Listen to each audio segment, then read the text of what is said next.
बिहार की राजनीति में भूचाल आता दिखाई दे रहा है। बिहार में एनडीए बिखरता जा रहा है।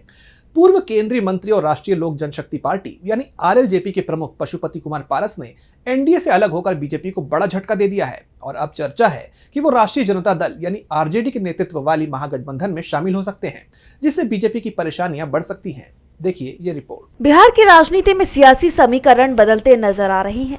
एक तरफ जहां एनडीए कमजोर होता दिखाई दे रहा है, तो वहीं इंडिया गठबंधन मजबूत होता जा रहा है। आरएलजेपी के प्रमुख पशुपति कुमार पारस अब एनडीए छोड़ने के बाद एनडीए को एक और बड़ा झटका देने की तैयारी में है। वो राजनीतिक रूप से अपनी पहचान बचाने की कोशिश में है। ऐसे में चर्चा है कि पशुपति पारस अब आरजेडी के नेतृत्व वाले महागठबंधन में शामिल हो सकते हैं।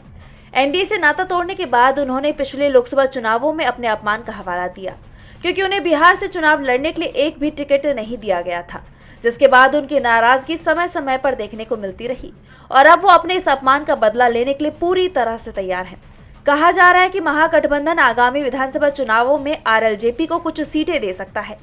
आरजेडी का मानना है कि पारस लोजपा रामविलास नेता चिराग पासवान के वोट बैंक में सेंध लगा सकते हैं, खासकर पासवान समुदाय के सदस्यों के बीच, क्योंकि बिहार की आबादी का एक बड़ा हिस्सा 19.65% अनुसूचित जाति का है, जिसमें पासवान समुदाय 5.3% के साथ सबसे बड़ा है।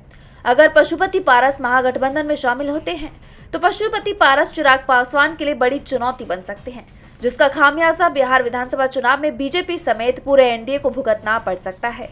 डीबी लाइव बिहार की रिपोर्ट।